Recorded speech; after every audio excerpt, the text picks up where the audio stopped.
वंदे मातरम मित्रों। आज मैं पुस्तक 2047 का भारत पढ़कर सुना रहा हूं। लेखक सतीश कुमार जी, अखिल भारतीय सह संगठक स्वदेशी जागरण मंच। सहलेखक डॉक्टर शिव कुमार, स्वदेशी शोध संस्थान बेंगलुरु। प्रस्तावना डॉक्टर राजीव कुमार, अध्यक्ष पहले इंडिया फाउंडेशन, पूर्व उपाध्यक्ष नीति आयोग। प्रस्तावना। जब भारतवर्ष 2047 में स्वतंत्रता के 100 वर्ष पूर्ण कर रहा होगा, उस समय भारत की स्थिति क्या होनी चाहिए और कौन सी उपलब्धियों के साथ होनी चाहिए, उसके लक्ष्य क्या होने चाहिए, इस विषय पर यह एक लघु पुस्तिका प्रस्तुत की जा रही है। अभी अभी हमने स्वतंत्रता के 75 वर्ष का अमृत महोत्सव मनाया है। स्वाभाविक रूप से देश ने अपनी उपलब्धियों और अपनी न्यूनताओं को भी सिंहावलोकन किया है, ताकि हम एक उज्जवल भविष्य के लिए लंबी छलांग लगाने की तैयारी कर सकें। संपूर्ण देश में इस विषय पर चर्चा प्रारंभ हुई है। एक चिंतन प्रवाह प्रारंभ हुआ है कि अगले 25-30 वर्षों की हम अपनी विकास गाथा कैसी लिखें। प्रस्तुत पुस्तिका कोई शोध ग्रंथ नहीं, बल्कि इस विषय पर चर्चा प्रारंभ करने के प्रारंभिक बिंदु के तौर पर है। हमें किस दिशा में अपना शोध व चिंतन प्रारंभ करना चाहिए। आज इस समय 2023 से 2047 को हम अपना अमृतकाल कह रहे हैं। आगामी 24-25 वर्षों के पश्चात जब हम देश का 100वां स्वतंत्रता दिवस मनाएंगे, तब हमारे देश का भविष्य कैसा हो, उसकी एक रूपरेखा हमें तैयार करनी ही चाहिए। ऐसी प्रक्रिया हमने अपनी नई शिक्षा नीति के बारे में भी अपनाई थी। नई राष्ट्रीय शिक्षा नीति 2020 तैयार करने के लिए उससे पूर्व 4-5 वर्ष का समय लगा। देश भर में इसके लिए छोटी बड़ी गोष्ठियां, सेमिनार, चर्चाएं, कार्यवाही की गई। सैकड़ों शोध पत्र पढ़े गए और व्यापक चर्चाएं हुई। इसी के परिणाम स्वरूप भारत ने एक सर्वसम्मत नई राष्ट्रीय शिक्षा नीति तय और लागू करने में सफलता प्राप्त की। इसी प्रकार क्या हम अपनी नई अखिल भारतीय विकास नीति भी तय कर सकते हैं? वर्ष 2047 में विकसित भारत कैसा हो, उसकी आर्थिक स्थिति कैसी हो, उसकी रक्षा नीतियां कैसी हो, उसकी जनसंख्या का स्वरूप क्या हो, उसकी विज्ञान और तकनीकी में कितनी बड़ी भूमिका हो, और फिर कुल मिलाकर हमारे जीवन मूल्य और विश्व को देखने का दृष्टिकोण कैसा हो। इन विषयों को लेकर समग्र चिंतन होना ही चाहिए। सरकार में इन विषयों पर 2-3 वर्ष पूर्व ही चर्चा प्रारंभ हो चुकी है। सरकार ने कुछ प्रमाण पत्र इनके ऊपर बनाए हैं, विशेषकर आर्थिक विषयों को लेकर। यह स्वाभाविक है कि सरकारों का चिंतन प्रमुख रूप से आर्थिक दिशा में रहता है, किंतु समग्र चिंतन तो समाज को ही करना चाहिए। अपने यशस्वी प्रधानमंत्री श्री नरेंद्र मोदी ने 2 वर्ष पूर्व लाल किले से अपने संबोधन में कहा था कि अपना भारत आगामी 25-30 वर्षों में कैसा हो, इसके लिए सारे देश को आह्वान किया था। उन्होंने कहा कि यह अमृतकाल है। हम सब लोगों को अपने देश को एक विकसित देश के रूप में उभारने के लिए जो भी व्यापक प्रयत्न हो वह करने चाहिए। और उसके बाद से नीति आयोग ने भी इसके ऊपर एक बड़ा डॉक्यूमेंट बनाया है। सरकारों को नियमित ऐसी प्रक्रियाएं करनी ही होती हैं और करनी भी चाहिए।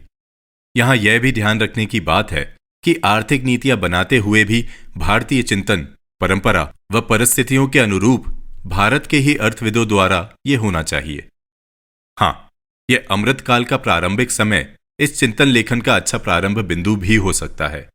विचारणीय विषय यह भी है कि देश व समाज ही सर्वोपरि होता है, सरकार नहीं। और किसी भी राष्ट्रीय नीति, विशेषकर विकास नीति, को केवल सरकार के अधिकारी ही बनाए, ये तो भारतीय चिंतन नहीं। इसलिए संपूर्ण समाज को इसमें आगे आना चाहिए। प्रत्येक क्षेत्र में भारत का विकास मानचित्र कैसा हो, उसे बनाने में संपूर्ण भारतीय समाज को, उसके विद्वानों को, सामाजिक राजनैतिक कार्यकर्ताओं को इस वृहद विषय पर चिंतन मनन करके एक व्यापक सहमति बनानी ही चाहिए। यही राष्ट्रीय कर्तव्य भी है और यह देशभक्ति भी। विकसित भारत की विकास यात्रा। भारत की भावी विकास यात्रा की रूपरेखा रेखांकित करते हुए हमें यह भी ध्यान रखना होगा कि भारत के लिए केवल अपने बारे में ही चिंतन करना पर्याप्त नहीं, बल्कि उसे एक वैश्विक दृष्टिकोण से अपने विकास का मानदंड बनाना होगा। क्योंकि भारत विश्व का सबसे पुराना देश ही नहीं है, बल्कि संपूर्ण वैश्विक इतिहास में भारत की भूमिका अग्रणी व नेतृत्वकर्ता की रही है। आर्थिक क्षेत्र से लेकर सांस्कृतिक क्षेत्र तक विश्व को भारत ने मार्गदर्शन दिया है। फिर कालचक्र घूमा और भारत को विदेशियों से अपनी रक्षा के लिए ही संघर्ष में 700-800 वर्ष लगाने पड़े। ऐसी स्थिति में हम अपने विश्व नेतृत्वकर्ता की भूमिका को भी भूल गए। किंतु अब जब हम फिर से इस दिशा में बढ़ रहे हैं तो हमें इस प्रकार का पुनः प्रेरक गतिमान गढ़ना चाहिए जो विश्व को भी प्रेरणा दे सके और भारत को भी एक विकसित, संपन्न, पूर्ण रोजगार युक्त देश बना सके, जो पर्यावरण हितैषी तो हो ही, साथ ही उच्च जीवन मूल्यों के साथ अपने अभ्युदय व निश्रेयस को भी प्राप्त कर सके। भारत 2047 को अपना लक्ष्य तय करते हुए वैश्विक परिप्रेक्ष्य के साथ साथ मानव जाति का भी चिंतन करना होगा, और फिर केवल मानव जाति का ही नहीं बल्कि समग्र जीव जंतुओं, प्रकृति का भी ध्यान रखना होगा।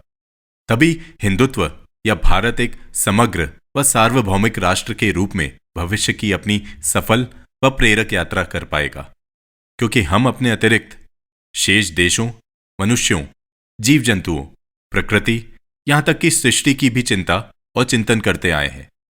हमारे यहां पर दैनिक प्रार्थना में कहा गया है, ओम द्योः शांतिरंतरिक्षम शांति, पृथ्वी शांतिरापः शांतिरौषधयः शांति, वनस्पतयः शांति, विश्वदेवाः शांति, ब्रह्म शांति, सर्व शांति शांतिरेव शांति, सामा शांतिरेधि, ओम शांति शांति शांति।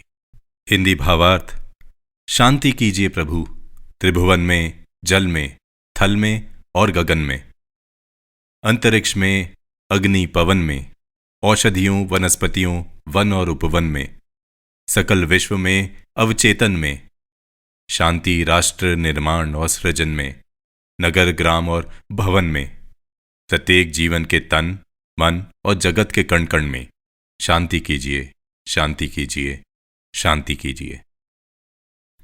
उक्त प्रार्थना से स्पष्ट है कि हमारा विकास न केवल धारणक्षम व हमें सुख प्रसन्नता देने वाला चाहिए, बल्कि वह पर्यावरण का सर्वथा हितैषी भी चाहिए। पश्चिम ने जो विकास किया उसमें प्रकृति की उपेक्षा हुई। सैकड़ों वर्षों के जंगल नष्ट कर दिए गए। हजारों वर्षों से दबी खनिज संपदा को केवल कुछ ही दशकों में अपने उपभोग के लिए प्रयोग किया। अंधाधुंध उपभोग का परिणाम यह हो रहा है कि आज संपूर्ण विश्व वातावरण प्रदूषण से त्रस्त है। सारे विश्व का यह एक प्रमुख विषय बन गया है। आज पर्यावरण को लेकर सामान्य व्यक्तियों से संयुक्त राष्ट्र सब चिंतित है। करोड़ों अरबों डॉलर इस पर खर्च करने की बातें हो रही हैं। यह पश्चिम का विकास मॉडल सफल होता नहीं दिख रहा। इन प्रतिमानों ने एकांगी विकास किया है, प्रकृति को नष्ट किया है। इसलिए भारत को विकास प्रक्रिया में समग्रता रखनी ही होगी। यही हमारा अतीत है। 75 वर्षों का सिंहावलोकन। हमें सिंहावलोकन भी करना चाहिए। अपने स्वतंत्रता काल से लेकर अब तक भारत ने अनेक क्षेत्रों में उल्लेखनीय प्रगति की है। आज हम विकास क्रम में बहुत आगे निकल आए हैं। भारत की साक्षरता दर वर्ष 1947-48 में केवल 20-22% थी और अति गरीबी रेखा 72-73% लोगों को लपेटे हुए थी। आज हम 90% से अधिक की साक्षरता दर के साथ शिक्षा व विज्ञान के क्षेत्र में नई ऊंचाइयों को छू रहे हैं। अब भारत की अति गरीबी रेखा 12% से नीचे आ गई है। इन 75 वर्षों में भारत ने अपने करोड़ों लोगों को गरीबी रेखा से बाहर निकालने में सफलता प्राप्त की है। यही नहीं, भारत अब विश्व की 5वीं बड़ी अर्थव्यवस्था लगभग $4 ट्रिलियन बन गया है। विकास के लगभग सभी क्षेत्रों में भारत ने बड़ी तेजी से प्रगति की है, चाहे वह ढांचागत क्षेत्र हो, सड़क निर्माण, समुद्री बंदरगाह, विमान सेवा, डिजिटल सेवा हो या अन्य रक्षा संबंधी क्षेत्र। भारत हर विषय पर तेजी से प्रगति कर रहा है और केवल प्रगति ही नहीं कर रहा, तो वह विश्व में अग्रणी भूमिका में भी आ रहा है। चंद्रयान 3 की सफलता ने तो भारत को विश्व पटल पर सम्मानित भूमिका में ला ही दिया है। कृषि उत्पादन में अग्रणी भारत। वर्ष 1951-52 में हम अपने लोगों का पेट भी ठीक से नहीं भर पा रहे थे। हमें लाल बहादुर शास्त्री जी का समय ध्यान है, जब PL 480 गेहूं आयातक जैसे शर्मनाक समझौते करने पड़ रहे थे। एक समय भोजन मत करिए जैसी अपील करनी पड़ रही थी। किंतु आज परिस्थिति पूरी तरह बदल गई है। आज भारत विश्व का एक प्रमुख कृषि निर्यातक देश है। विश्व में चावल के निर्यात का जो भी प्रमाण है, उसका 40% हिस्सा केवल भारत से जा रहा है। इसी प्रकार गेहूं उत्पादन में कपास, गन्ना, मछली, मांस, फल, सब्जियां, चाय में भारत पहले अथवा दूसरे नंबर के क्रमांक का देश हो गया है। हमारा कुल वार्षिक कृषि निर्यात 4.5 लाख करोड़ रुपए को पार कर गया है। आज भारत का कुल वस्तु व्यापार $800 बिलियन को पार कर गया है और शीघ्र ही $1 ट्रिलियन होने वाला है। सेवा क्षेत्र में हमारे आईटी सॉफ्टवेयर निर्यात लगभग $250 बिलियन का हो गया है। इस वर्ष के सफल G20 सम्मेलन के बाद विश्व के भू राजनीतिक क्षेत्र में भारत ने एक लंबी छलांग लगा ली है। अब भारत व्यापार, रक्षा, राजनीति सब विषयों में एक अग्रणी भूमिका निभाने की तैयारी कर रहा है।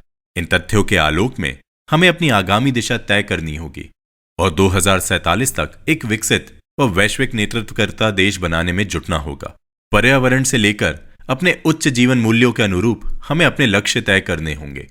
एक विकसित भारत, श्रेष्ठ जीवन मूल्यों वाला भारत, पर्यावरण हितैषी भारत, सबके सुखी होने की कामना करने वाला भारत ही 2047 का भारत होगा। नया आर्थिक व विकास का प्रतिमान, समय की मांग।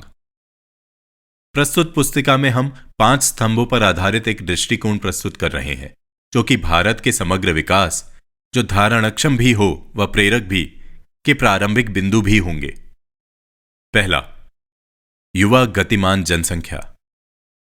प्रत्येक व्यक्ति, समूह, समाज व देश की कोई ना कोई विशेष ताकत होती ही है। जैसे अमेरिका की ताकत उसका IPR, बौद्धिक संपदा अधिकार, पेटेंट, कॉपीराइट्स आदि। शोध, नए उच्च स्तरीय उत्पाद हैं। चीन की ताकत उसकी कम लागत पर निर्माण की अंतर्राष्ट्रीय विशेषता है। जापान की ऑटोमोबाइल व इलेक्ट्रॉनिक है। जर्मनी की उच्च तकनीक वाले सामान निर्माण की है, तो मिडिल ईस्ट की उनका कच्चा तेल भंडार है। प्रश्न ये उठता है कि भारत की अनुपम शक्ति क्या है? भारत की शक्ति है उसकी युवा व गतिमान आबादी। भारत की 15 से 29 वर्ष की प्रमुख युवा आयु वर्ग में 37 करोड़ की जनसंख्या है। यह न केवल विश्व के किसी भी देश से अधिक है, बल्कि भारत की कुल आबादी का यह 30% है। यदि इस युवा जनसंख्या को ही हम उद्यमिता व कौशल विकास के माध्यम से पूर्ण रोजगार युक्त करने में सफल हो जाएं, तो वह विकसित भारत की सबसे बड़ी ताकत बनेगी। इस संबंध में दिल्ली स्थित स्वदेशी शोध संस्थान द्वारा प्रकाशित पुस्तिका इग्नाइटिंग 37 करोड़ ग्रोथ इंजन, लेखक प्रोफेसर प्रदीप चौहान व शिवाली चौहान, में शोध कर बताया गया है कि कैसे चीन, जापान व यूरोप, जो अब वृद्ध आबादी वाले देश होते जा रहे हैं, उनकी विकास दर यानी GDP तेजी से गिर रही है। सब प्रकार के विकास ढांचे, अनुकूल नीतियों के होते हुए भी वह बढ़ नहीं पा रहे, जबकि भारत इस समय पर 7.5% की विकास दर के साथ विश्व का सबसे तेजी से बढ़ता हुआ देश बन रहा है। इसका एक बड़ा कारण भारत की युवा आबादी है। तो हमें अपनी युवा आबादी को ही अपनी सबसे बड़ी ताकत के रूप में प्रयोग करना होगा।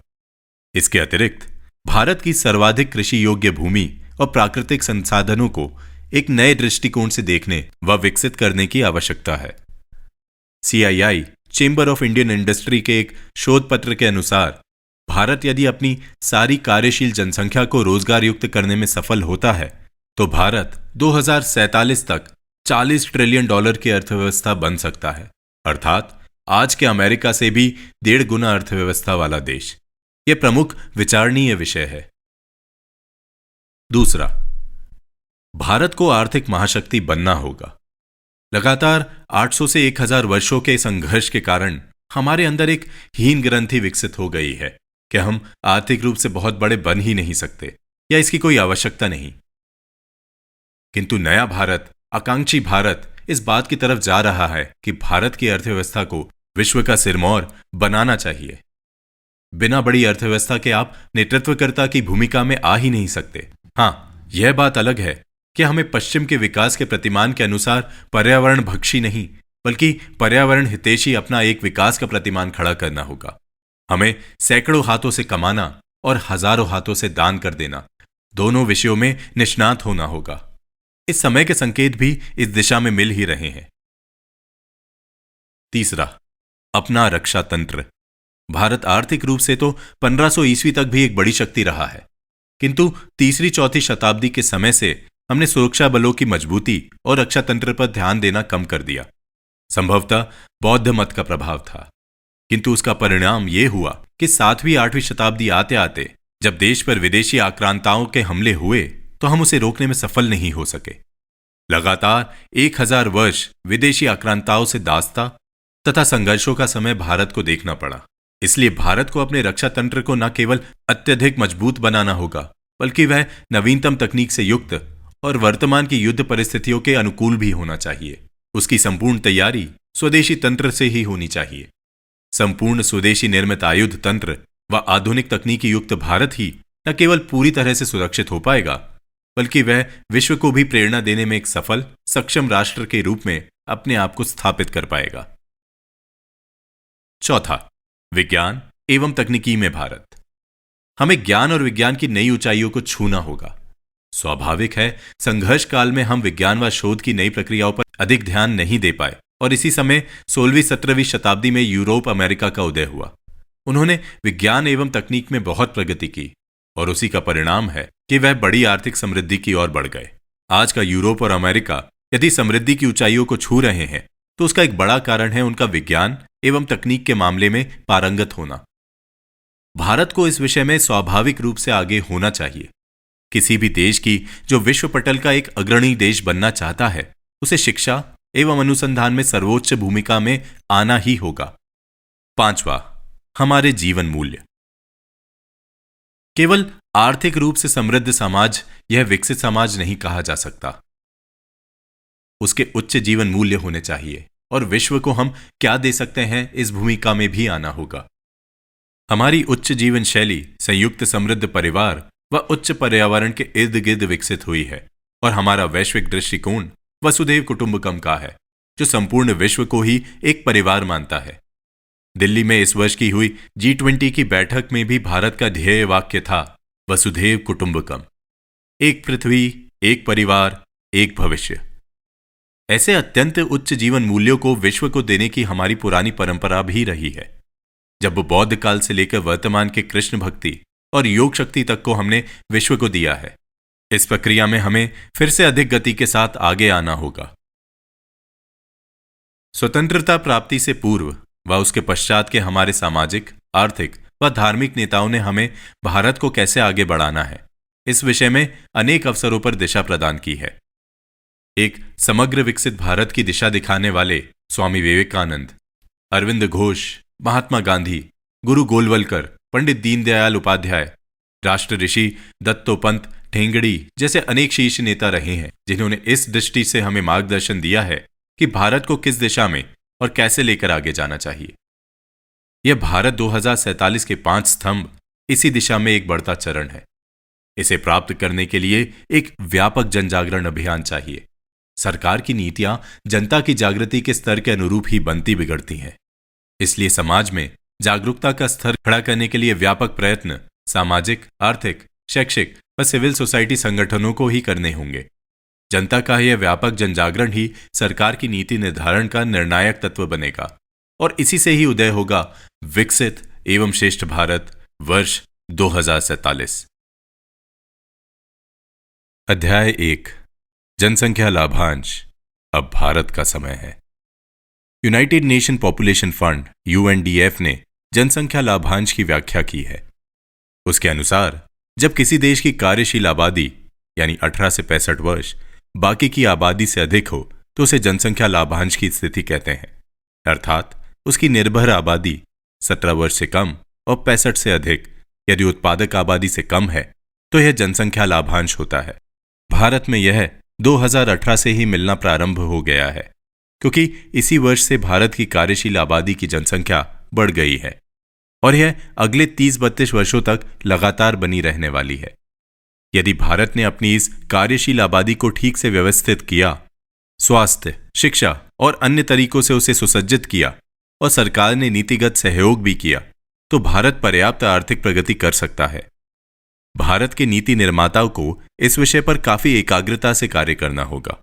कैसे हम अपनी इस कार्यशील आबादी को भारत के विकास का सबसे प्रमुख आधार बना सकते हैं, इस विषय में समाज व सरकार दोनों को ध्यान देना होगा। यहां यह भी ध्यान देने लायक बात है कि अभी तक का विमर्श दूसरी दिशा का रहा है। सामान्यतः अब तक नेताओं ने व कुछ समाज अग्रणी लोगों ने भी सारे देश में एक विमर्श खड़ा किया है कि हमारी आबादी हमारे विकास में बड़ी बाधक है। बड़ी जनसंख्या को कैसे संभाला जा सकता है? कैसे हम इतने लोगों को खाने पीने, आवास, स्वास्थ्य और शिक्षा के अवसर दे सकते हैं? किंतु यह सब कुछ दृष्टिकोण का मामला है। यदि आप इस आबादी को अपने अवसर के नाते से माने तो वह संपूर्ण विश्व से धन अर्जित करके भारत का सामर्थ्य खड़ा करने का सबसे बड़ा कारण भी हो सकता है। विश्व भर में इस समय पर जनसंख्या की कमी के कारण से परेशानी अनुभव की जा रही है। विश्व के प्रमुख देश अमेरिका, जापान, चीन और यूरोप सब अपनी घटती आबादी से न केवल चिंतित हैं, बल्कि इसके कारण से उनकी विकास प्रक्रिया भी बहुत धीमी पड़ गई है। हमें इन देशों के अपनी जनसंख्या को अपनी शक्ति न समझने और उसे विकास की बाधा मानने के जो कटु अनुभव आज महसूस किए जा रहे हैं, उनसे शिक्षा लेनी चाहिए और अपनी जनसंख्या, विशेषकर युवा जनसंख्या को अपनी विशिष्ट ताकत मानकर उसे कैसे हम भारत की उन्नति का सबसे बड़ा मार्ग बना सकते हैं, इस विषय पर चिंतन करना चाहिए। सरकार और नीति नियंत्रकों को भी इस नए दृष्टिकोण से न केवल सोचना होगा, बल्कि उस अनुसार नीति निर्माण करते हुए भारत की प्रगति के नए मार्ग भी बनाने होंगे।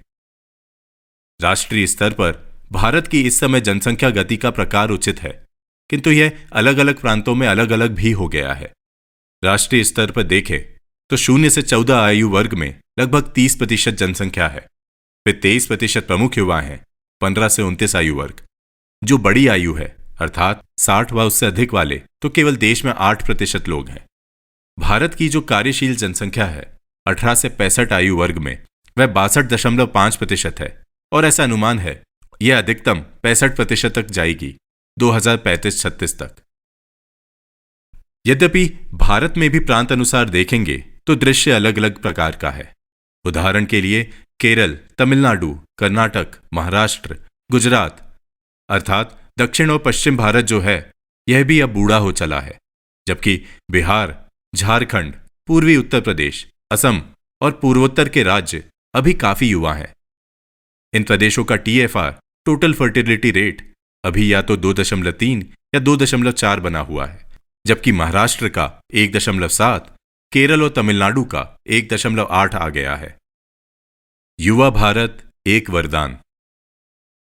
यदि भारत के युवा वर्ग का यह क्रम बना रहे और हम अपने युवाओं को स्वास्थ्य, शिक्षा, कौशल विकास और उद्यमिता के मार्ग पर लाने के लिए विशिष्ट प्रकार की योजना करते हैं, तो भारत न केवल आर्थिक रूप से बल्कि समग्र रूप से भी एक बड़ी शक्ति के रूप में उभर सकता है।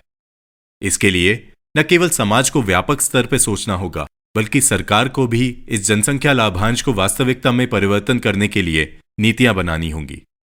IMF की एक रिपोर्ट के अनुसार एक बढ़ती कार्यशील जनसंख्या उस देश के वार्षिक उत्पाद GDP में 2% तक की वृद्धि कर सकती है। 3 मुख्य बिंदु जो जनसंख्या लाभांश में परिवर्तित करने के लिए अनिवार्य है। 1. स्वास्थ्य। यद्यपि भारत ने गत 60 से 70 वर्षों में स्वास्थ्य के विषय में बहुत अच्छी प्रगति की है, लेकिन फिर भी यह पर्याप्त नहीं है। कुल जीवन आयु दर जो 1951 में 35 वर्ष के आसपास थी, अब वह 70 तक पहुंच गई है। किंतु फिर भी विशेषकर ग्रामीण क्षेत्रों में अभी स्वास्थ्य ढांचा बहुत सामान्य है। हमें अपने शिशु, बाल व युवाओं के स्वास्थ्य पर विशेष ध्यान देना ही होगा। मुख्यतः ग्रामीण क्षेत्रों में बच्चे कम वजन वाले व कुपोषण का शिकार रहते हैं। इस विषय पर भारत को गहन कार्य करने की आवश्यकता है। यद्यपि कोविड-19 की महामारी से जिस प्रकार से भारत निपटा है, उसके कारण से विश्व के अनेक विकसित देशों की अपेक्षा भी भारत की स्वास्थ्य तैयारी की प्रशंसा हो रही है। किंतु यह भी सत्य है कि सामान्य स्वास्थ्य का स्तर अभी बहुत उत्तम नहीं है। इस पर गंभीरता से काम करना होगा। 2. शिक्षा। शिक्षा क्षेत्र में भी गत 75 वर्षों में भारत ने बहुत अच्छी प्रगति की है। उदाहरण के लिए 1951 में हमारा साक्षरता दर जो केवल 22-23% के आसपास था, वह अब 2021 में बढ़कर 91% हो गया है। इसी प्रकार से भारत में विश्वविद्यालयों की संख्या 1951 में 100 से कम थी, जो अब बढ़कर 1100 से अधिक हो गई है।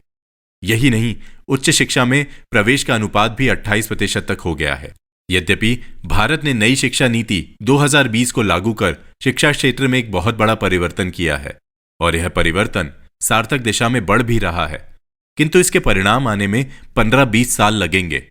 इसमें कौशल विकास और वोकेशनल ट्रेनिंग को कक्षा 6 और 9 से ही प्रारंभ कर दिया गया है और विभिन्न प्रकार के अंतर विषय को स्वीकृत बनाया गया है।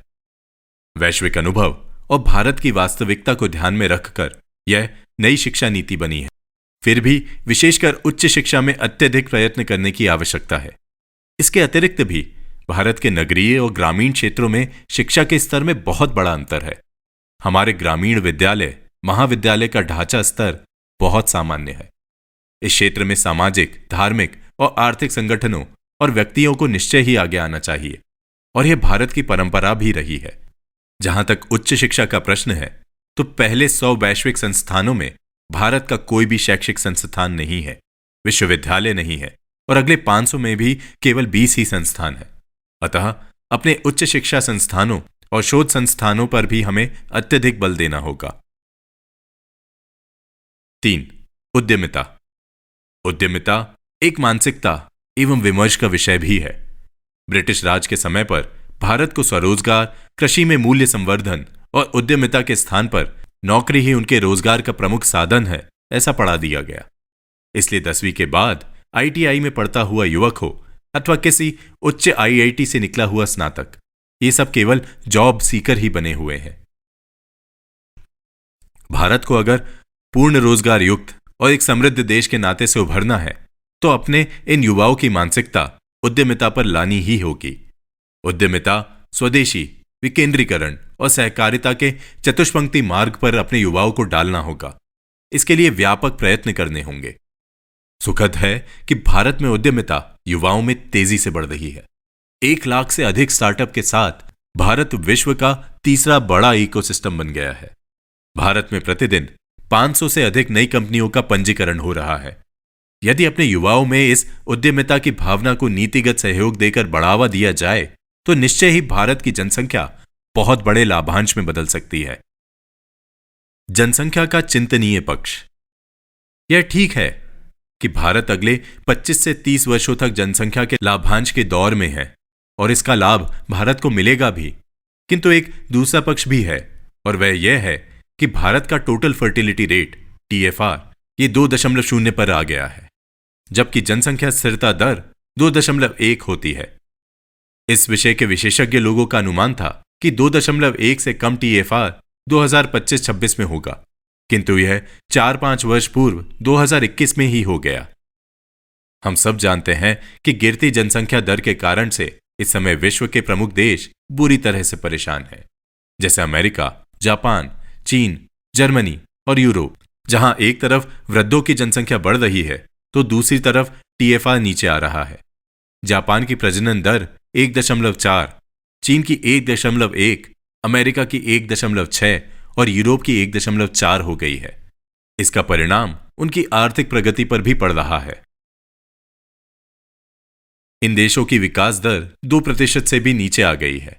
सामान्यतः यह दिख रहा है कि आयु का और आर्थिक प्रगति का सीधा संबंध रहता है। इन देशों की आर्थिक प्रगति के गिरते ग्राफ का एक बड़ा कारण उनकी आबादी का बुजुर्ग होना और TFR का निम्न स्तर की तरफ जाना है। पारिवारिक व सामाजिक ताना बाना वहां बिखर रहा है, जो समृद्धि, शांति व स्थिरता की पहली अनिवार्य शर्त रहती है। भारत को चाहिए TFR 2.2 से ज्यादा। भारत की जनसंख्या का वृद्धि दर, जो इस समय 2.0 पर आ गया है, एक विचारणीय व चिंता का विषय है। भारत की प्रजनन दर 2.2 से नीचे नहीं रहनी चाहिए। 2.1 जनसंख्या का रिप्लेसमेंट रेट रहता है, जबकि भारत का यह 2.0 आ गया है। अगर भारत को एक स्थायी, गतिमान अर्थव्यवस्था के रूप में लगातार बने रहना है, तो उसकी यह दर 2.2 से अधिक ही रहनी चाहिए। संपूर्ण भारत और विश्व में इस समय पर इस विषय पर एक सार्थक बहस प्रारंभ हो गई है। भारत को किस दिशा में जाना, यह भारत के लोगों को ही विचार करना होगा। यहां तक कि पारिवारिक स्तर पर भी प्रति परिवार 2 या 3 बच्चों का विचार उपयोगी हो सकता है। परिवार की स्थायी समृद्धि व प्रसन्नता का यह आधार बन सकता है और समृद्ध प्रसन्न परिवार इकाई ही सशक्त समृद्ध भारत का आधार है।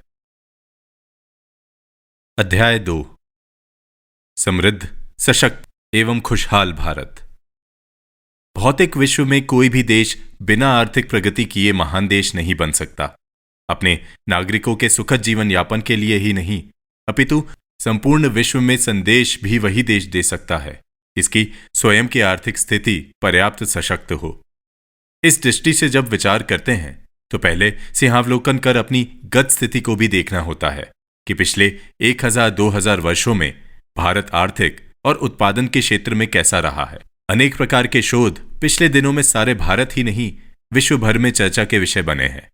उदाहरण के तौर पर उत्सा पटनायक, जो प्रसिद्ध अर्थशास्त्री हैं, आजकल अमेरिका में ही रहती हैं, ने लंबे अध्ययन के पश्चात अपनी एक रिपोर्ट प्रकाशित की जिसमें यह आया कि 1751 से लेकर 1935 तक के लगभग 250 वर्षों के कालखंड में ही अंग्रेज विभिन्न प्रकार के कर अथवा अन्य तरीकों से लगभग 45 ट्रिलियन डॉलर भारत से लूट कर ले गए। ये रिपोर्ट संपूर्ण भारत में ही नहीं विश्व भर में मान्य हुई है। भारतीय विदेश मंत्री जयशंकर प्रसाद व सांसद शशि थरूर ने भी इस रिपोर्ट का अति विश्वसनीय माना है। इसी तरह से OECD की एक स्टडी कराई गई जिसको प्रोफेसर एंगस मेडिसन ने नेतृत्व किया। उनके साथ अर्थशास्त्रियों की एक व्यापक बड़ी टीम ने लंबे समय अध्ययन करने के पश्चात यह निष्कर्ष निकाला कि पहले वर्ष से लेकर 1500 ईस्वी तक विश्व भर में जो भी उत्पादन होता था उसका लगभग 33% भारत से ही आता था। इसके कारण से भारत ने अकूत धन संपदा अर्जित की। लगातार विदेशी आक्रांताओं के कारण व भारतीय कुटीर उद्योग व्यवस्था को नष्ट करने के बाद भी यह 1700 ईस्वी तक 24% और 1870 तक 16% व 1820 तक यह 12% बनी रही। 1947 में जब अंग्रेज गए तो हमारी विश्व उत्पादन में 2% से भी कम की हिस्सेदारी रह गई। अर्थात भारत ने उत्पादन और अर्थ सृजन के मामले में विश्व का एक लंबे समय तक न केवल नेतृत्व किया बल्कि इस सारे कालखंड में किसी प्रकार के पर्यावरण प्रदूषण की समस्या कभी नहीं रही। पर्यावरण हितैषी विकेंद्रित उद्योग रचना यह भारत के विकास के प्रतिमान की विशेषता रही है। इस परिप्रेक्ष्य में हम स्वतंत्रता के 75 वर्षों का भी अवलोकन करें तो साम्यवादी विचारधारा के आधार पर जो अर्थतंत्र चला 1951 से 1991 तक, उससे उन 40 वर्षों तक तो न रोजगार का सृजन हुआ और न ही अर्थ का। वर्ष 1991 आते आते तो भारत की स्थिति अत्यंत दयनीय हो गई, किंतु उसके पश्चात भी आर्थिक विकास की जिन नीतियों को हमने अपनाया उससे कुछ मात्रा में अर्थ का सृजन तो हुआ, किंतु पूर्ण रोजगार का सृजन इसमें भी नहीं हो रहा। अब बड़ी बात यह है कि हमें अपनी आर्थिक नीतियों की समीक्षा करनी होगी और भविष्य का निर्धारण करना होगा। एक बड़ा दृष्टिकोण विकसित करना होगा कि हम फिर से विश्व की सबसे बड़ी अर्थव्यवस्था हो सकते हैं, और बड़ा अर्थ संचय करना यह हमारी परंपरा, हमारे दर्शन के अनुरूप ही है। जब हम इसका विचार करते हैं तो हमें न केवल अर्थ सृजन के पारंपरिक 3 क्षेत्र मैन्युफैक्चरिंग, कृषि और सेवा को ही देखना होगा, बल्कि नए नए क्षेत्र और नई दिशाओं में भी विचार करना होगा। उदाहरण के तौर पर अगर हमें अंतरिक्ष के क्षेत्र में नए अवसर देखने चाहिए, इसी प्रकार भारत की समुद्री सीमा यह 7516.6 किलोमीटर लंबी है, किंतु भारत ने अभी भी उसका पूरी तरह से दोहन नहीं किया है। उस पर वैसा शोध भी अभी होना शेष है। सॉफ्टवेयर, IT व AI आदि में भारत के अग्रणी बनने के पूर्ण संभावनाएं हैं। हमें गहरे समुद्र के तल से लेकर पहाड़ों की ऊंचाइयों तक, योग प्राणायाम जैसे सॉफ्ट स्किल क्षेत्र से लेकर सॉफ्टवेयर और IT के उच्च स्तरीय उत्पाद तैयार करने तक सब प्रकार से प्रयत्न करने होंगे। बदली परिस्थितियों के अनुरूप नए विषय व आयाम विकसित करने होंगे। एक बड़ा दृष्टिकोण think new, think big, think out of box के मंत्र का भी है, जिसे सामने रखकर हमें अपनी आर्थिक सृजन की महान यात्रा पर तेजी से चलना होगा। केवल इतना ही ध्यान में रखने वाली बात है कि हम ब्राजील या सऊदी अरब जैसा छोटा देश नहीं है, जिन्होंने मार्को पोलो बस या कच्चे तेल के उत्पाद जैसे एक एक उद्योग से ही अपनी अर्थव्यवस्था को समृद्ध किया हुआ है। भारत 140 करोड़ का देश है, तो उतनी ही करोड़ों अर्थ सृजन की संभावनाएं भी हैं। हमें अपनी अधिकतम शक्ति का उपयोग कर अधिकतम नए पुराने मार्गों का अवलंबन कर द्रुत गति से आगे बढ़ना होगा। भारत की सुदृढ़ स्थिति।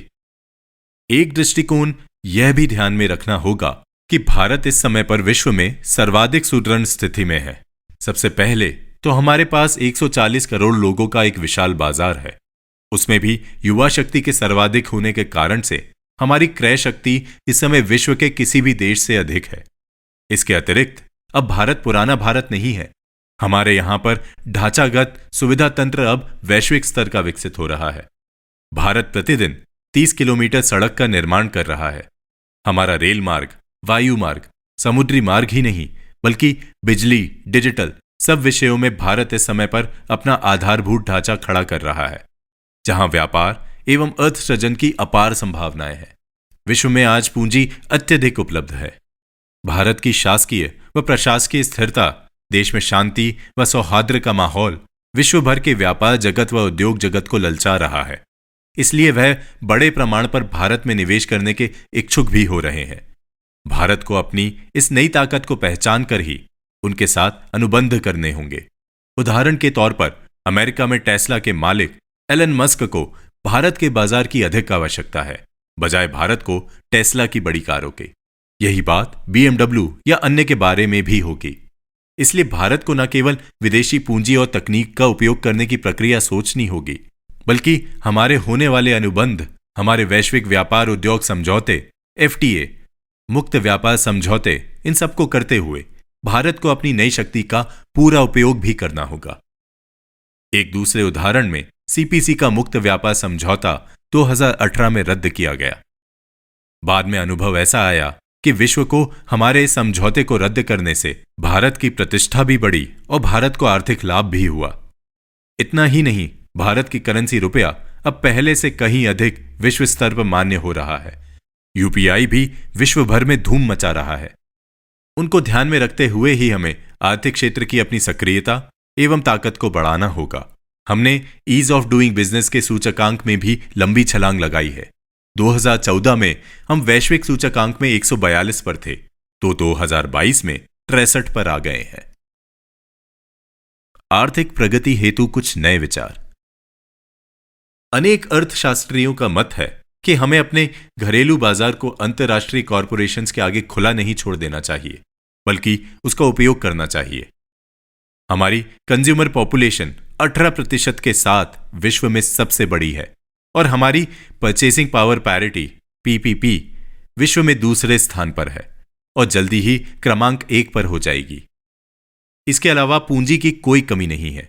यहां तक कि हमारे मंदिरों में बहुत बड़ी मात्रा में आज भी धन दौलत उपलब्ध है। यदि हम उनका स्वास्थ्य, शिक्षा, कौशल विकास एवं उद्यमिता के क्षेत्र में निवेश करने के लिए समाज में एक वातावरण बनाएं, तो हम बड़ी मात्रा में अपनी देश की ही पूंजी का उपयोग कर सकते हैं। देश के बड़े 12 मंदिरों के अंदर ही इतनी पूंजी है जितनी कि श्रीलंका की कुल GDP है या पाकिस्तान की 1/3 GDP। विश्व भर में भारतीय प्रतिभाशाली युवाओं का आह्वान। एक विषय भारत की महान युवा और बौद्धिक क्षमता का और लोगों का गत 60 से 70 वर्षों में बाहर जाने का है। बड़ी संख्या में IIT, IIM किए हुए हमारे युवक आज अमेरिका, यूरोप व अन्य स्थानों पर वैश्विक कंपनियों का नेतृत्व कर रहे हैं। वे वास्तव में हमारी पूंजी हैं। 30-40 वर्ष पूर्व जब भारत में आवश्यक सुविधाएं नहीं थी, उनकी बुद्धि, उनके कौशल, उनकी उद्यमिता को विकसित होने के लिए यहां पर वातावरण नहीं था, तो उसकी तलाश में वे यूरोप, अमेरिका और अन्यत्र गए। वहां पर उन्होंने अपना कौशल दिखाया और उसका परिणाम यह हुआ कि आज विश्व की बड़ी कंपनियों में न केवल नेतृत्व में बड़ी संख्या में भारतीय युवा युवतियां हैं, बल्कि उनके कुल नेटवर्क में भी 15 से लेकर 30% तक भारतीय मेधावी युवक युवतियां कार्यरत हैं। अब क्योंकि हमारा आवश्यक आधारभूत ढांचा काफी तेजी से तैयार हो रहा है, हम सामान्य नीतियों से लेकर ईज ऑफ डूइंग बिजनेस तक में बहुत अच्छा कार्य कर रहे हैं। इसलिए इस बात की अपार संभावनाएं हैं कि यदि हम आह्वान करें, सामाजिक, आर्थिक एवं राजनीतिक नेतृत्व आह्वान करें और सरकार उसको नीतिगत समर्थन करें, तो बड़ी मात्रा में हमारी है कुशल एवं बौद्धिक क्षमताओं से युक्त युवा भारत में आकर भारत की समृद्धि में लग जाए। यदि हम PLI, प्रोडक्शन लिंक्ड इंसेंटिव जैसी योजनाओं में हजारों करोड़ खर्च करके यहां के निर्माण को बढ़ावा देने के लिए मल्टीनेशनल कंपनियों को पैकेज दे सकते हैं, तो अपने ही युवाओं को भारत में लौटकर काम करने के लिए भी योजनाओं की घोषणा कर सकते हैं। इस पर सब तरफ चर्चा व शोध होना चाहिए और आवश्यक योजना बनानी चाहिए। रोजगार अर्थ सृजन करने का मार्ग। फिर एक विषय यह है कि उद्योग व अर्थ जगत में यह अवधारणा है कि इंडस्ट्री का फैलाव करो तो रोजगार बढ़ेगा ही, किंतु भारत का और विश्व का अनुभव शोध के इस विचार को बहुत समर्थन नहीं दे रहा, क्योंकि जब हम 7.5% की विकास दर से विकास कर रहे हैं तो इसी समय पर भारत बेरोजगारी की बड़ी मार भी झेल रहा है। दूसरी तरफ CII की एक रिपोर्ट जो 2022 में ही आई है, जो ये कहती है कि अगर भारत अपनी क्रियाशील युवा शक्ति को किसी तरह रोजगार की प्रक्रिया में ले आए तो वह $40 ट्रिलियन की अर्थव्यवस्था बन सकता है, यानी अमेरिका से भी 1.5 गुना बड़ा। तो हमें अपनी युवा शक्ति को कौशल विकास, उद्यमिता प्रशिक्षण, प्रोत्साहन व नीतिगत समर्थन करते हुए बढ़ना होगा। यदि हम नीचे से ऊपर अर्थात युवाओं से अर्थ सृजन की विकास यात्रा करते हैं तो निश्चित ही हम भारत के पूर्ण रोजगार युक्त व समृद्धि युक्त भारत बनाने के स्वप्न को साकार कर सकेंगे। यानी हम रोजगार सृजन करें, उससे अर्थ सृजन होगा ही। यह नीचे से ऊपर की अर्थ विकास यात्रा है। विकेंद्रीकरण सफलता की कुंजी है। अपनी अर्थव्यवस्था का विकेंद्रीकरण करने पर भी भारत तेजी से अर्थ व रोजगार के क्षेत्र में प्रगति कर सकता है।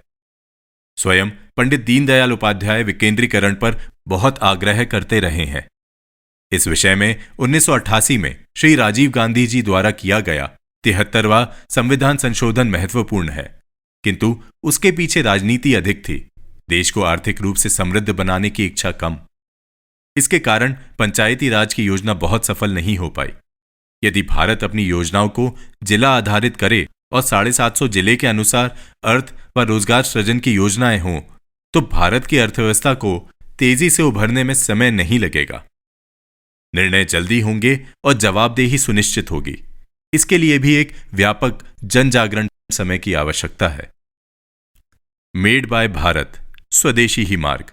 गत कुछ वर्षों से अमेरिका चीन के बीच ट्रेड वॉर और उसके बाद हो रहे यूक्रेन रूस युद्ध के समय पर चीन की भूमिका के कारण चीन के प्रति वैश्विक अर्थशास्त्रियों व बहुराष्ट्रीय कंपनियों के संचालकों का विश्वास उठ गया है। इस समय पर विश्व भर में China+1 की चर्चा है।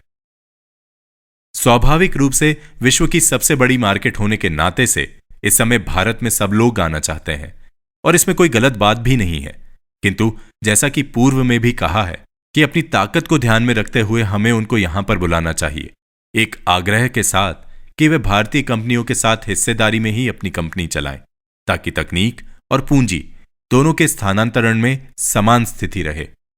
आज भारत 30 से 35 वर्ष पूर्व का भारत नहीं है। वर्तमान का भारत बराबर की शर्तों पर बात करते हुए अपने उद्योग, व्यापार व अर्थ जगत को बढ़ा सकता है। अध्याय 3, अजेय सुरक्षा तंत्र। इतिहास इस बात का साक्षी है कि जिसने भी अपनी सुरक्षा व्यवस्था की उपेक्षा की, वह व्यक्ति हो, परिवार हो, समाज हो अथवा राष्ट्र, वे मिट जाते हैं, पराजित हो जाते हैं। यह बात भारत के ऊपर तो बार बार लागू हुई है, और केवल बाहर के विदेशी आक्रांताओं से ही नहीं, बल्कि आंतरिक सुरक्षा व्यवस्था को भी जो देश मजबूत नहीं बनाते, वह अत्यंत कठिनाइयों का सामना करते हैं। फिर स्वयं का आयुध निर्माण करना सुरक्षा के साथ साथ अपनी अर्थव्यवस्था के लिए भी उत्तम नीति है।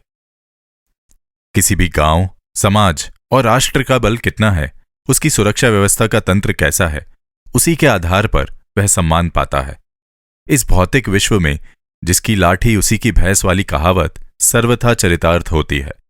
प्राचीन इतिहास से लेकर दोनों विश्व युद्ध और अभी वर्तमान तक का यह अनुभव आ रहा है कि आपकी आर्थिक स्थिति बहुत अच्छी हो, आपका दृष्टिकोण, जनसंख्या बहुत अच्छी हो, किंतु सुरक्षा व्यवस्था तंत्र यदि मजबूत नहीं है तो बाकी सब कुछ नष्ट हो जाता है। हम लंबे समय तक विश्व की 32-33% तक उत्पादन करने वाली अर्थव्यवस्था रहे हैं, किंतु 7वीं-8वीं शताब्दी में जब विदेशी आक्रांताओं ने हम पर आक्रमण करने प्रारंभ किए और हमारी सुरक्षा व्यवस्था, जो पहले कभी अत्यंत मजबूत होती थी, वह कमजोर पड़ गई, तो उसका परिणाम यह हुआ कि भारत को 1000 वर्ष तक अपनी स्वतंत्रता बचाने हेतु संघर्ष करना पड़ा।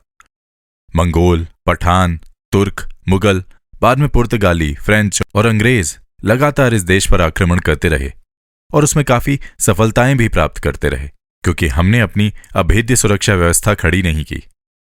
किंतु भारत ने अब इतिहास से समझ ले ली है।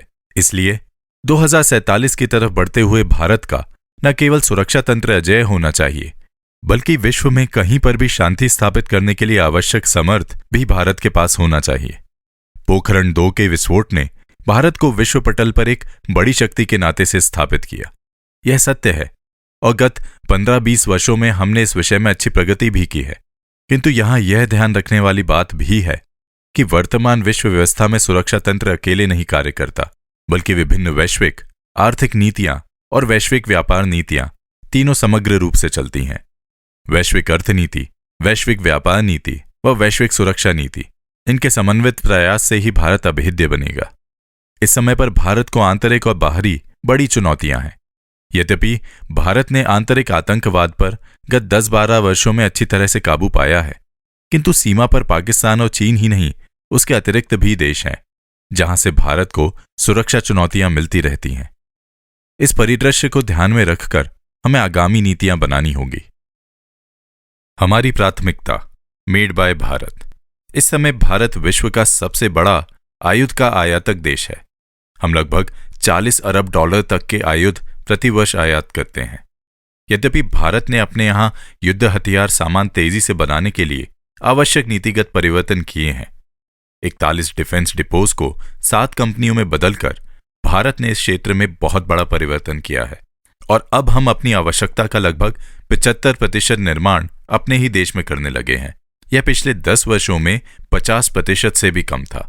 2023-24 में रक्षा मंत्रालय ने 5.94 लाख करोड़ का रक्षा बजट घोषित किया है, जो देश के कुल बजट 45.02 लाख करोड़ का 13.5% है। इसमें कैपिटल खर्च भी 1.63 लाख करोड़ का है। किंतु अभी भी भारत के पास अपना रक्षा शोध का विकास बहुत सामान्य है। हमारी कार्य क्षमता इस विषय में अत्यंत तेजी से बढ़ाने की आवश्यकता है। आयुध सामग्री आयात भारत की बड़ी चिंता। भारत अभी तक अपने सुरक्षा आवश्यकताओं की पूर्ति प्रमुख देश जैसे अमेरिका, रूस, फ्रांस, इजराइल आदि से करता है, किंतु वहां से तकनीक का स्थानांतरण बहुत कम होता है और हमें उच्च स्तरीय हथियार निर्माण में इन देशों पर लगातार निर्भर रहना पड़ता है। इस समस्या को हल करने के लिए भारत सरकार ने आंतरिक निर्माण के लिए अनेक नीति परिवर्तन किए हैं, क्योंकि गत वर्ष 2021-22 में भी 40,839 करोड़ रुपए के साथ भारत विश्व का सबसे बड़ा आयातक देश रहा है। वैश्विक हथियार व्यापार में भी भारत 11% के साथ सबसे बड़ा हिस्सेदार है। यह एक विशेष चिंता का विषय है। भारत में बढ़ता विनिर्माण। 2013-14 के बाद से भारत ने मेक इन इंडिया के अंतर्गत तेजी से काम किया है। 2013-14 में हमारा आयुध निर्यात केवल 600 करोड़ रुपए का था, जो अब बढ़कर 16,000 करोड़ रुपए का हो गया है और भारत सरकार ने 2025 तक इसका लक्ष्य 35,000 करोड़ रुपए तक का रखा है। अभी DRDO व HAL भारत के प्रमुख शोध व निर्माता तंत्र हैं, लेकिन भारत ने इस विषय में बड़ी प्राइवेट कंपनियों को भी यह कार्य दिया है, जैसे L&T, Mahindra and Mahindra, Bharat force, Tata आदि। इन कंपनियों ने वैश्विक आयुध निर्माता कंपनियों के साथ अनुबंध करके तीव्रता से भारत में निर्माण की प्रक्रिया प्रारंभ की है और इसी का परिणाम है कि आज 80 देशों में भारत निर्यात कर पा रहा है। ब्रह्मोस मिसाइल का निर्यात वियतनाम को हुआ है और तेजस विमान भी विश्व बाजार में बिकने को तैयार है। 100% स्वदेशी उत्पादन की ओर बढ़ता भारत।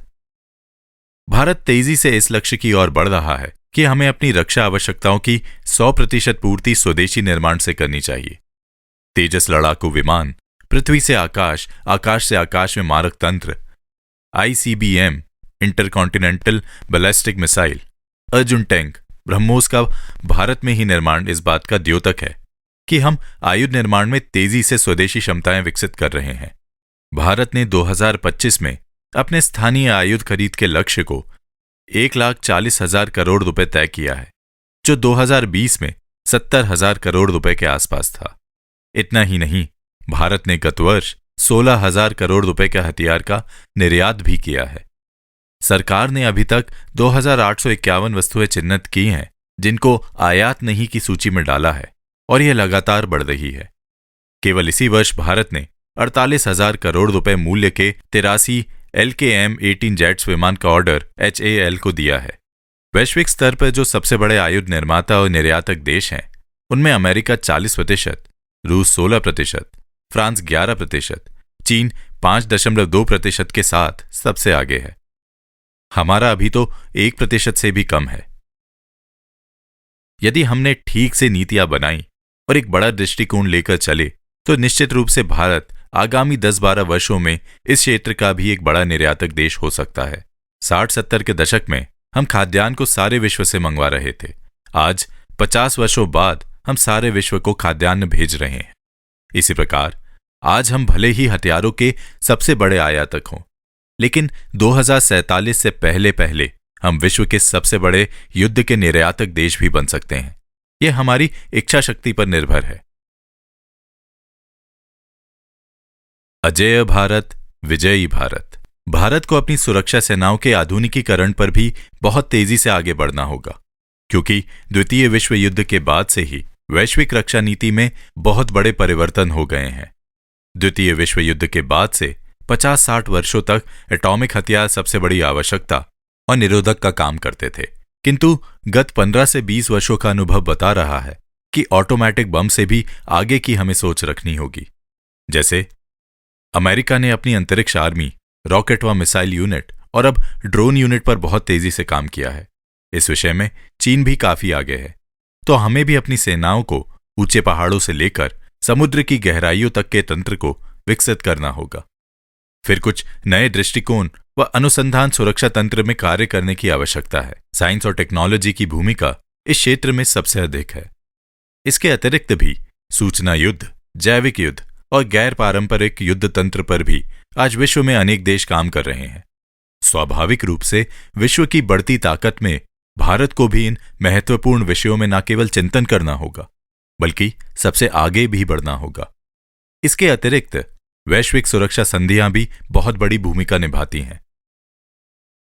उदाहरण के लिए नाटो संधि के कारण से अमेरिका, यूरोप विश्व में अजेय बने हुए हैं। भारत ने भी जो क्वाड संधि की है वह इसी परिप्रेक्ष्य में है।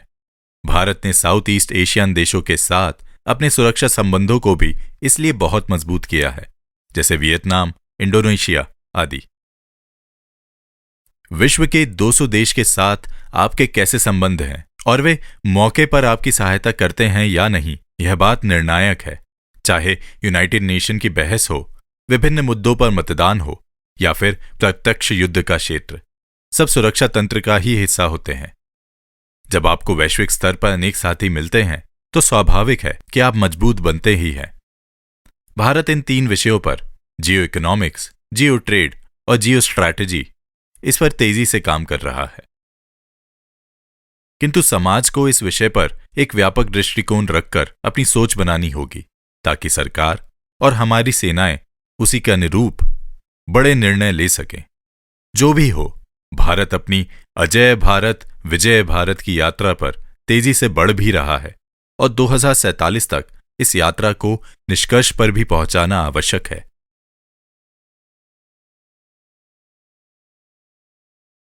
अध्याय 4, विज्ञान व तकनीक में अग्रणी भारत।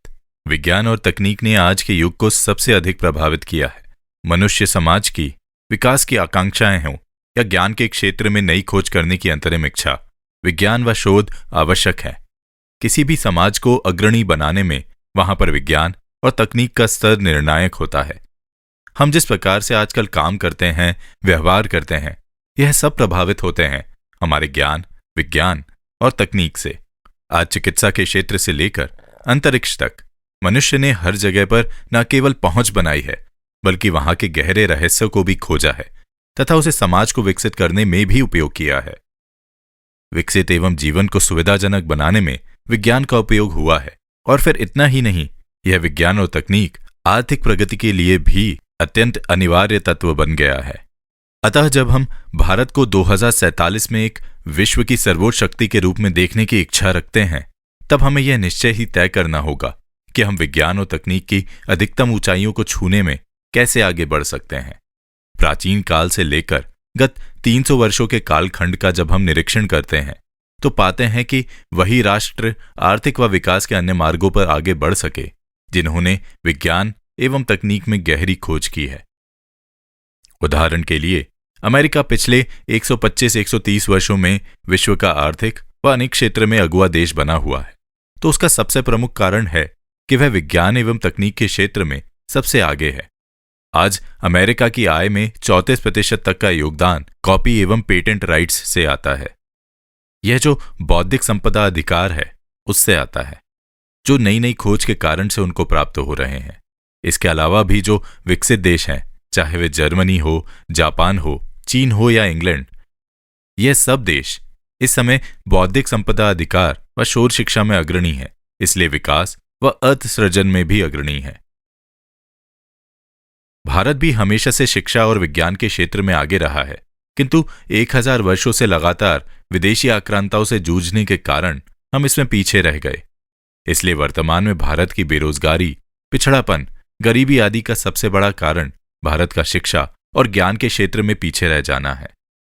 किंतु स्वतंत्रता प्राप्ति के पश्चात भारत ने तेजी से कार्य किया है। हमारी जो निरक्षरता दर 1951-52 में 78% तक थी, वह अब केवल 9% ही रह गई है। और केवल साक्षरता ही नहीं, भारत ने उच्च शिक्षा के क्षेत्र में भी पर्याप्त प्रगति की है। इस समय भारत में 1200 से अधिक विश्वविद्यालय उच्च स्तर की शिक्षा व शोध कार्य प्रदान कर रहे हैं। अपने पेमेंट गेटवे यूपीआई सिस्टम से लेकर इसरो के द्वारा छोड़े जाने वाले उपग्रह तक विज्ञान और तकनीक के क्षेत्र में हम लंबी छलांग लगाकर आगे बढ़ रहे हैं। डिजिटल क्षेत्र में वैश्विक ताकत बनता भारत। डिजिटल के क्षेत्र में विशेषकर भारत ने अच्छी प्रगति की है। उदाहरण के तौर पर कोरोना के समय पर भारत ने जिस कोविड ऐप का प्रयोग किया, वह सारे विश्व में चर्चा का विषय बना, जिसके कारण से हम लाखों जीवन बचा पाए और करोड़ों को शीघ्र चिकित्सा सुविधा उपलब्ध करवा पाए। इसी तरह शून्य जमा पर 47 करोड़ बैंक खाते खोले गए। करोड़ों लोगों को फाइनेंशियल इंक्लूजन में शामिल किया, जो कि विश्व की एक ऐतिहासिक घटना और कीर्तिमान बन गया। और अभी अभी डिजिटल कॉमर्स के क्षेत्र में हमने जो ONDC प्रारंभ किया, वह भी अब विश्व का सबसे बड़ा ई-कॉमर्स प्लेटफॉर्म बनता जा रहा है, जहां पर समान स्तर पर सुविधापूर्वक व्यापार कर पाएंगे। इससे पहले भारत यूनिवर्सल पेमेंट का सफल प्रयोग कर चुका है। इस समय जितनी डिजिटल ट्रांजैक्शन भारत में होती हैं, चीन, अमेरिका और यूरोप मिलकर भी उतनी नहीं कर पाते। यही नहीं, ये टेक्नोलॉजी अब विश्व के अन्य देशों में भी लोकप्रिय हो रही है। विकसित देशों फ्रांस और जर्मनी तक में इसका प्रयोग प्रारंभ हो गया है। भारत ग्लोबल इनोवेशन इंडेक्स में 2005 में 81वें क्रमांक पर था, जो अब 40वें स्थान पर आ गया है। किंतु फिर भी इस विषय में भारत को बहुत काम करना बाकी है। हमें अपने महाविद्यालय और विश्वविद्यालय वैश्विक स्तर के बनाने होंगे, उनके शोध का स्तर बढ़ाना होगा। अभी अमेरिका में प्रतिवर्ष लाखों पेटेंट होते हैं, चीन में 1,40,000, किंतु भारत में प्रतिवर्ष केवल 60,000 से भी कम पेटेंट होते हैं। यद्यपि भारत ज्ञान विज्ञान में सदा ही अग्रणी रहा है, सभी जानते हैं कि शून्य व दशमलव का आविष्कार सबसे पहले भारत में ही हुआ। यहां तक कि पाइथागोरस थ्योरम का आविष्कार भी 800 BC में बोधायन ने कर दिया था। इसी प्रकार सूर्य और चंद्रमा की ठीक गति व धरती से दूरी का सटीक आकलन भी भारतीय वैज्ञानिकों ने ही किया था। वर्तमान में भी चंद्रमा की सतह पर अपना सफलतापूर्वक मिशन पहुंचाने वाला भारत विश्व का केवल चौथा देश है। यही नहीं, आर्टिफिशियल इंटेलिजेंस या फिर रोबोटिक, ब्लॉकचेन हो या क्वांटम कंप्यूटिंग, भारत इन सब क्षेत्र में अच्छी स्थिति में है। भारत विश्व में सॉफ्टवेयर व IT के एक बड़े खिलाड़ी के नाते से उभर रहा है, विशेषकर आउटसोर्सिंग के विषय में, क्योंकि भारत में इस विषय की स्किल्ड वर्कफोर्स पर्याप्त है। फिर इंग्लिश बोलने में हमारे युवा लड़के लड़कियां काफी आगे हैं और अभी यहां पर वेतन कम है। इसके कारण से भी भारत वैश्विक सॉफ्टवेयर व IT कंपनियों के लिए एक आकर्षण का केंद्र बना हुआ है। इसी तरह भारत ने गत वर्ष सॉफ्टवेयर व IT के $320 बिलियन के निर्यात किए हैं और 2025 तक यह 500 बिलियन पार कर जाएंगे। यानी अगर Bharat digital, computer, software, IT इन क्षेत्रों पर अनुसंधान एवं विकास की प्रक्रिया आगे बढ़ाए, तो कोई कारण नहीं है कि भारत इसमें संपूर्ण विश्व को ठीक से नेतृत्व ना दे सके। केवल एक आवश्यकता है, कि हम भारतीयों को केवल सेवा क्षेत्र नहीं बल्कि अपने उत्पाद, अपनी कंपनियां, अपने ब्रांड यह उभारने के लिए काम करना होगा। और सरकार को भी इस विषय में अपनी युवा शक्ति का सहयोग करना होगा। उसके लिए नीति निर्धारण करना होगा। अध्याय 5 वैश्विक दृष्टिकोण और हमारे मूल्य। व्यक्ति, समूह, संगठन या राष्ट्र ये तभी सम्मान पाते हैं जब वह दूसरों को कुछ देने की स्थिति में होते हैं और इसके लिए उद्यत रहते हैं। इस दृष्टि से यदि भारत की वैश्विक भूमिका देखेंगे तो वह गत 2000 वर्षों से अति विराट रही है। भारत संपूर्ण विश्व में न केवल शांति और भाईचारे का संदेश देने वाला राष्ट्र रहा है, बल्कि प्रत्यक्ष महात्मा बुद्ध और उनके अनुयायियों द्वारा फैलाई गई शिक्षा से लेकर वर्तमान के विश्व में योग शिक्षक तक भेजने तक भारत लगातार विश्व को स्वास्थ्य, शिक्षा, अहिंसा व कुटुंब यानी उत्तम परिवार व्यवस्था का विचार ही दिया है। और भारत ने अपने आचरण द्वारा इन आदर्शों को स्वयं चरितार्थ भी किया है। फिर केवल प्राचीन काल में ही नहीं तो वर्तमान में भी हमारे हरे रामा हरे कृष्ण अभियान हो या स्वामी विवेकानंद के द्वारा प्रारंभ किया गया Ramakrishna mission, yoga society international हो या स्वामी नारायण संप्रदाय, भारत से वेद, गीता, उपनिषद जो मानवता का और एक श्रेष्ठ समाज के निर्माण के लिए आवश्यक तत्वों का संदेश देने वाले सार तत्व हैं, वह लगातार भारत से जाता रहा है और इसकी छाप आज भी संपूर्ण विश्व पर दिखती है। जापान सहित विश्व की एक बड़ी आबादी बौद्ध मत को ही अपना धार्मिक मत मानती है और इंडोनेशिया, वियतनाम जैसे अनेक देश मुस्लिम होते हुए भी रामायण, गीता व हिंदू देवी देवताओं को अपना पूर्वज व आदर्श मानते हैं। अंगारकोट के मंदिर, जो विश्व के सबसे बड़े मंदिरों में से एक हैं, इस बात के परिचायक हैं कि भारतीय संस्कृति कहां कहां तक फैली और स्वीकार हुई है। अमेरिका से लेकर ऑस्ट्रेलिया तक, रूस से लेकर यूरोप तक, कंबोडिया और इंडोनेशिया से लेकर मलेशिया, सूरीनाम तक भारतवंशियों, हिंदुत्व के प्रति आस्था, श्रद्धा व अनुकरणीय भाव सब जगह स्पष्ट दिखता है। वसुधैव कुटुंबकम भारतीय विचार। वैश्विक स्तर पर भी देखें तो हमने वसुधैव कुटुंबकम का विचार विश्व को दिया है। अभी अभी संपन्न हुई G20 दिल्ली बैठक का भी प्रमुख उद्घोष वाक्य वसुधैव कुटुंबकम, एक परिवार, एक धरती, एक भविष्य। हम संपूर्ण विश्व को ही एक परिवार जैसा मानते हैं और इस सिद्धांत को न केवल प्रचारित करते हैं बल्कि अपने ऊपर भी लागू करते हैं और यह हमारे व्यवहार में भी स्पष्ट झलकता है। जब विवेकानंद ने शिकागो में 1893 में अपना भाषण प्रारंभ किया तो उन्होंने उद्बोधन किया, अमेरिका निवासी बहनों एवं भाइयों से जो हमारे इसी विचार का द्योतक था। हमने इसी विचार का क्रियान्वयन भी किया। जब कुछ समय पहले कोविड ने संपूर्ण विश्व को ग्रसित किया था, उस समय भारत ने 101 देशों में 30 करोड़ से अधिक वैक्सीन भेजकर अपने कर्तव्य को निभाया। इसी तरह भारत के इस विचार दर्शन की छाप उसकी सरकार की नीतियों पर भी दिखती है। हम गुटनिरपेक्षता, आपसी विश्वास और संप्रभुता की बात करते हैं। हम गुटनिरपेक्ष रहे हैं और रहेंगे भी, क्योंकि हम सबसे मित्रता चाहते हैं, किसी से भी शत्रुता नहीं। इसी के प्रतीक international atomic energy agency, international alliance for solar और international alliance of clean green energy Bharat के अपने नेतृत्व में बनाए हैं। इसके अतिरिक्त भी योग, प्राणायाम, आयुर्वेद विश्व को भारत की बड़ी देन है, जिसके कारण से विश्व के करोड़ों लोग शारीरिक व मानसिक रूप से लाभान्वित हो रहे हैं। यूनाइटेड नेशन ने भी गत 2014 में 21 जून को विश्व योग दिवस घोषित करके संपूर्ण विश्व में योग फैलाने में सहयोग किया है। ईसाई देश हो या मुस्लिम या अन्य लोग, आज विश्व भर में योग, प्राणायाम और आयुर्वेद सभी को स्वीकार हो रहे हैं तथा उससे लाभान्वित भी हो रहे हैं। यह सब भारत के वसुधैव कुटुंबकम चिंतन परंपरा में से निकला हुआ ही है। सबका मित्र भारत। अभी अभी यूक्रेन और रूस में चल रहे युद्ध ने भी भारत की निष्पक्षता को एक बार पुनः सिद्ध किया है। जहां एक और हमने यूक्रेन में दवाइयां भेजी हैं, वहां से अपने भारतीयों को वहां से सुरक्षित भी निकाला है। अन्य प्रकार की भी मदद यूक्रेन को भेजी है और कैसे युद्ध समाप्त हो और वार्ता से समस्या का समाधान निकले, इस पर व्यापक प्रयत्न किए हैं, तो दूसरी तरफ संयुक्त राष्ट्र में रूस के खिलाफ मतदान करने से बचते हुए अपने मित्र राष्ट्र रूस के साथ भी हमने एक संतुलित किंतु सत्य का मार्ग अपनाया है। यही प्रक्रिया संपूर्ण विश्व के अन्य देशों के साथ भी हमारी रहती है। यही भारत की सरकार की नीति है, जो हमारे प्राचीन चिंतन परंपरा में से निकली है। भारतीय चिंतन श्रेष्ठ व सिद्ध। लगातार अंग्रेजों और उससे पहले मुगल पठान आक्रांताओं के कारण से आज भारत और वैश्विक प्रबुद्ध वर्ग में एक विमर्श बैठ गया है कि जो भी भारत से आता है वह सामान्य है, उच्च स्तर का नहीं है। भारत की परंपराएं, भारत का दर्शन, भारत का विचार, भारत की नीतियां सब उपेक्षित या तिरस्कृत रही हैं। दूसरी तरफ जो भी पश्चिम से आ रहा है, वहां का चिंतन, वहां का शोध, वहां के रीति रिवाज, वह सब सर्वश्रेष्ठ है।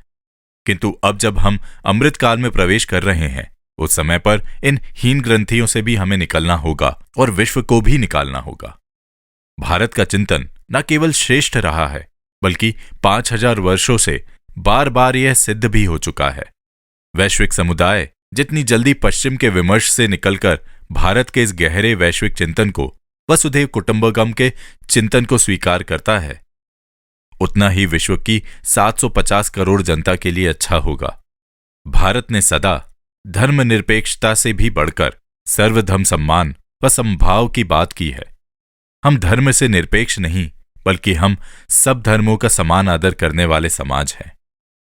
ध्यातव्य हो कि हम जो भी विश्व को संदेश भेजना चाहते हैं, उसको पहले अपने यहां भारत में पूरी तरह से लागू करना होगा। भारत को एक प्रेरक उदाहरण अपने आप में बनना होगा।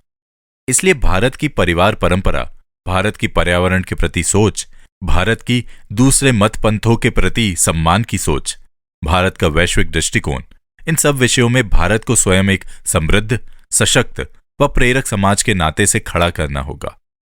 नई पीढ़ी को अपने इन गहन जीवन मूल्यों और वैश्विक दृष्टिकोण के बारे में प्रशिक्षित करना होगा और उन्हें भी शुद्ध सनातन भारतीय चिंतन के आधार पर एक श्रेष्ठ समाज रचना की प्रक्रिया में आगे बढ़कर एक भूमिका निभाने का आह्वान करना होगा। एक उच्च सुसंस्कृत भारतीय युवा जनशक्ति ही 2047 में भारत को वैश्विक नेतृत्व दिलवाने की प्राथमिक शर्त होगी।